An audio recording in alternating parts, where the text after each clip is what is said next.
L'Iran est prêt à contrer une invasion terrestre et promet un désastre.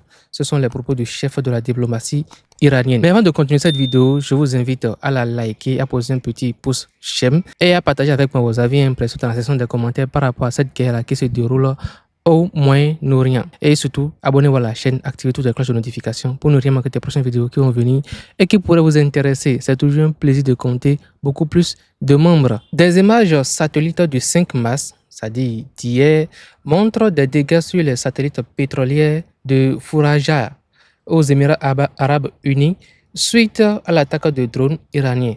Et avec les images là que je vais vous mettre tout de suite, on voit l'ampleur du dégâts. Avec cette guerre qui est en train de se dérouler et ces infrastructures pétrolières qui sont constamment touchées, il est clair que le prix du pétrole en fait va prendre un sacré coup.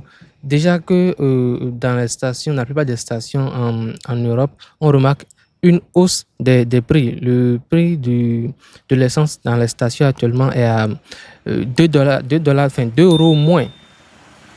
Avec cette situation-là qui est en train de s'aggraver, la Chine qui est en train de stopper ses exportations, la Russie qui aussi se demande s'il ne va pas stopper ses exportations vers l'Europe, le prix va grandement augmenter. Même nous qui sommes dans des pays qui ne sont pas concernés directement par ce conflit-là, on va en pâtir. Ça, c'est clair en fait. En fait, la vidéo que je vais passer, c'est une vidéo montrant Donald Trump dans la Maison Blanche. C'est la chambre ovale où il est assis, recevant les prières, les bénédictions d'un groupe de personnes. Et Marco Rubio avait dit il y a quelques instants, l'Iran est dirigé par des fanatiques religieux. Mais le conflit là actuellement, qu'est-ce que c'est? C'est pas en fait lié à la religion et tout ça, puisque Israël, l'entité, est en train de se dire que les terres, toutes les terres qui l'entourent, lui appartiennent de droit, puisque ce sont des terres qui lui ont été accordées par Dieu. Mais là, ils disent que l'Iran est dirigé par des fanatiques religieux, alors qu'eux-mêmes, ils sont entrés en guerre contre l'Iran parce qu'un fanatique se demande en fait s'il veut atteindre son objectif de grand Israël. C'est sacrément problématique tout ça. Alors, Leavitt, secrétaire de presse à la Maison-Blanche, déclare « Le président avait le sentiment, là encore une fois fondé sur des faits, que l'Iran allait frapper les États-Unis. » De qui se moque-t-on? Depuis quand est-ce qu'un pays comme l'Iran, qui ne possède pas l'arme atomique, va prendre le risque d'aller provoquer un pays disposant de l'arme atomique? Selon Jean-Noël Barrot, les avions ravitailleurs américains qui sont posés sur la base d'Istress en France ne participaient en aucun cas aux opérations militaires des États-Unis en Iran. Et Actu Vif se demande en fait, il nous prend pour des goys. La Chine n'a pas déployé un avion de combat près de Taïwan ces derniers jours. Une absence mystérieuse selon Bloomberg. Anthony Blinken se moque ouvertement des Américains et déclare que toute action contre l'Iran devrait d'abord être expliquée clairement aux Américains, en précisant pourquoi elle est nécessaire et pourquoi elle intervient maintenant. Il poursuit, le manque de respect est total. Pour rappel, voici le vrai visage de Blinken.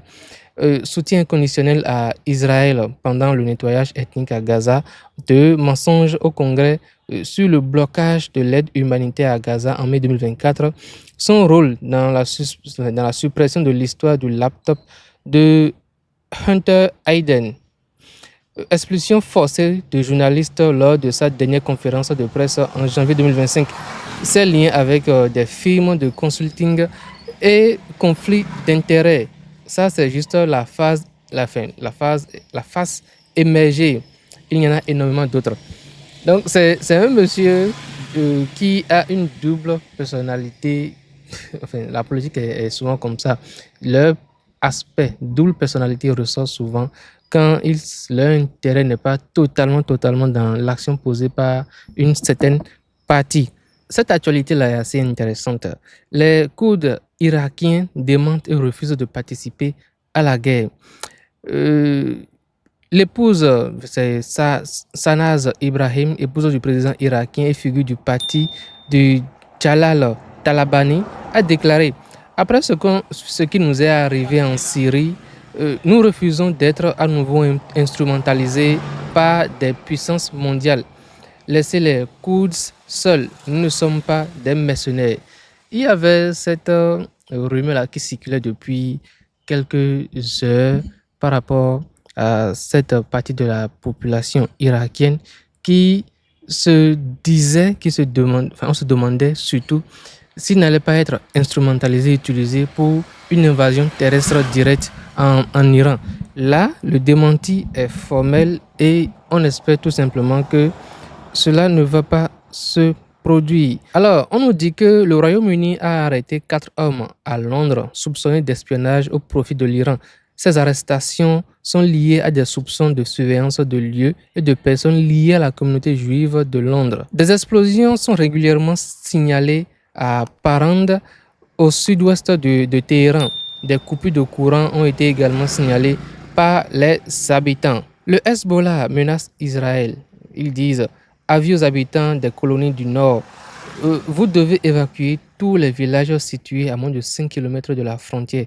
L'agression israélienne contre la souveraineté libanaise ne restera pas impunie. Pour le petit rappel, il y a eu hier un regardé israélien qui a demandé à une certaine population d'évacuer très rapidement une zone donnée. Et c'était en fait un vent de panique totale. Les rues étaient bombées de personnes évacuant la zone en question. Actualité suivante, les États-Unis viennent d'autoriser l'Inde à acheter du pétrole russe jusqu'à la fin de la guerre avec l'Iran.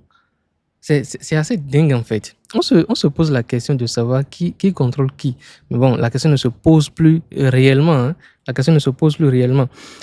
Tout un État indépendant doit recevoir l'autorisation d'un certain État pour ses propres intérêts.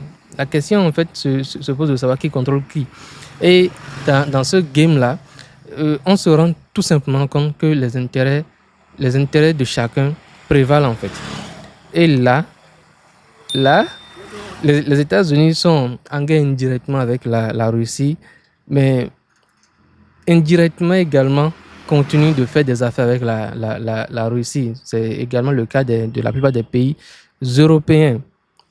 Devant les caméras, on se plaint de la Russie qui ne veut pas en fait arranger la situation avec l'Ukraine, mais pas derrière on continue de se réapprovisionner avec le pétrole ou le gaz russe.